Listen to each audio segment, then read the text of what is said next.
Is the new Model 3 worth twice the price of the old one? Let's find out. We are on our way to a Tesla service appointment with my 2020 Tesla Model 3.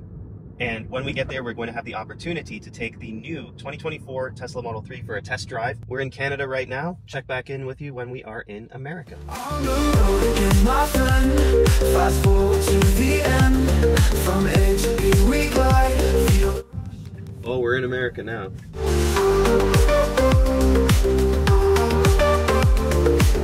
Early to the appointment, so essentially we're just going around in the lot and we found some Cybertrucks. They look so sweet. Look at this thing. These people are for sure seeing with this camera that we are recording here and that we are checking out their Cybertruck. It's probably nothing new. I bet their USB device is absolutely filled.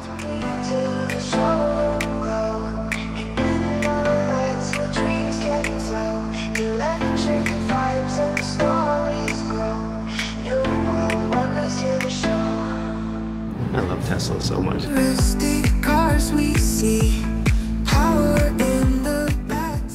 First time ever getting into a Cybertruck. Oh yeah, this is my future vehicle for sure. Okay, let's go check my car in properly. I quickly parked my car into the garage for service and got a tutorial on how to use the new one. Going into drive, it's just this guy here. You swipe up or you press up? I kind of swipe up, so like all the way forward for drive, all the way back for reverse. Left turn signal, right turn signal. First things first, I need to set my driver profile so I can sit properly in this vehicle. They have the cooled seats on for me right now, and that feels really nice on this hot day. There's no stock for the signal or for going into park and reverse. You actually just swipe down on the screen like this to go into reverse. And here we go. The camera does look a little bit better. It's hard to remember that there's no gear stock in here. I'm sure that that will come intuitively to me in a bit. Part of the reason there should be lower cabin noise in this vehicle is because of the double pane windows all the way around the car. In my Model 3, they only have single pane windows, which makes a big difference. Furthermore, I know that they've done other things for noise reduction inside the car on the engineering side too. Overall, it should be about 25 to 50% less noise in the car.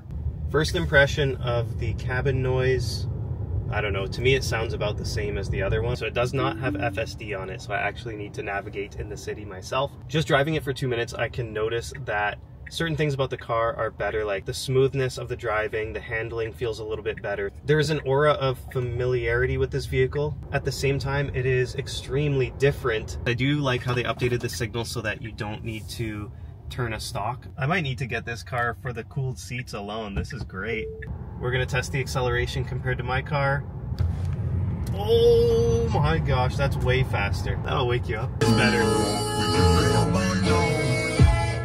Oh, that's way better. Definitely a huge nod to an improved audio system. Good job, Tesla.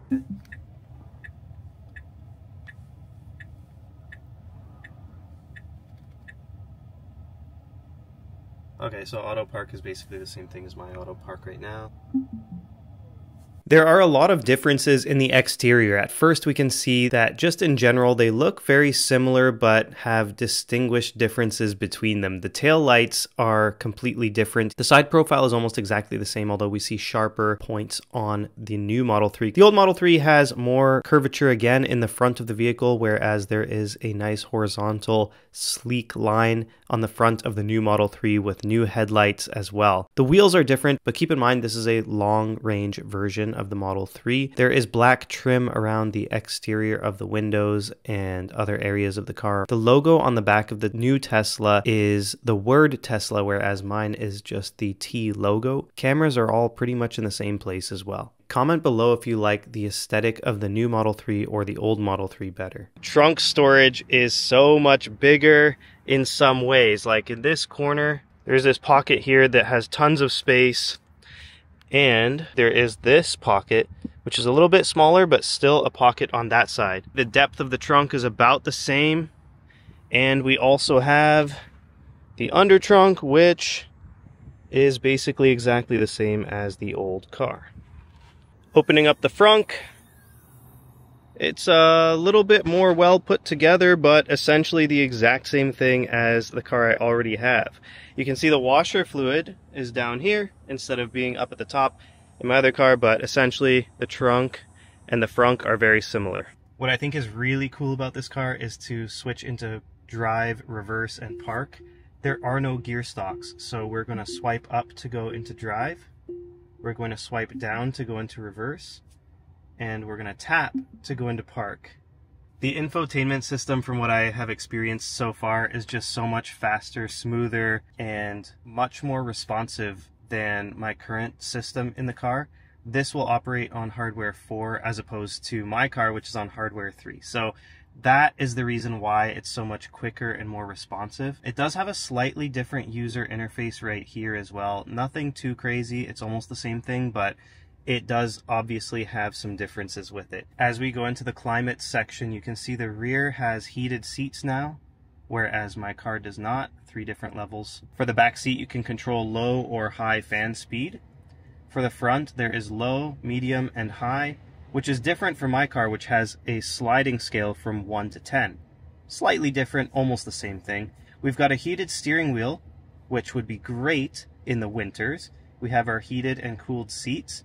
So right now, I'm going to put my cooled seat on high because it is a hot day out today. It is 79 degrees Fahrenheit. I think that doesn't do it justice because the sun is beating down quite heavily. If we open up YouTube, for example, let's see how much quicker this is, and that is night and day. It probably takes my car 10 to 15 seconds to open up YouTube properly, and in this car, it is at the touch of a button, it is ready to go. Look at this. Was that 1 second, maybe 2 seconds at maximum? That's a big improvement. The mechanism for the storage system is slightly different, but essentially the same thing. It's a completely different mechanism, but it has the exact same function. There's about the same amount of storage space in each car. The rear seats are also improved in the way that they get this touch screen. So you can clean the screen there, but let's see, you can play games. You have your theater back here, so you've got YouTube, Netflix, Hulu, Twitch, and I believe you can probably add Disney Plus to this as well if you really want to. You can adjust the volume back here. You can control your seats. You can adjust the temperature as well. I don't know if you can see here, but it's a similar type of vibe to the regular controls from the older Model 3, but it also feels updated. Even the backseat's infotainment system loads so much quicker than my old one. These dome lights are just a tap feature as well, where you don't need to actually press a button. Okay, now back to Tesla because we have overstayed our welcome. We were only supposed to have the car for about an hour, so we need to get it back. It's already been an hour and we still have to get back to the Tesla location. My car is ready for pickup as well, so we're gonna get there within 10 minutes probably. Now your destination is on the left. So is the new Model 3 worth twice the price of the old Model 3? I don't know. It's up to you. Really, I think if I was buying a Model 3 right now and I didn't have one, I would go for the old one. But there's no question that the new one is a major upgrade from this car. Twice as good? I don't know. That's up to you. But with the improved quality of the materials internally, externally, the quiet cabin noise, the faster user interface, and just the overall ambience of the interior, the screen in the back, there are a lot of upgrades that might make it the best vehicle for you. As of right now, I do think it is probably the best value that you can get for a brand new vehicle today. So that being said, that concludes this video. If you liked the video, hit it with a like. If you really liked it, subscribe, tell all your friends, and until next time, stay legendary. Peace.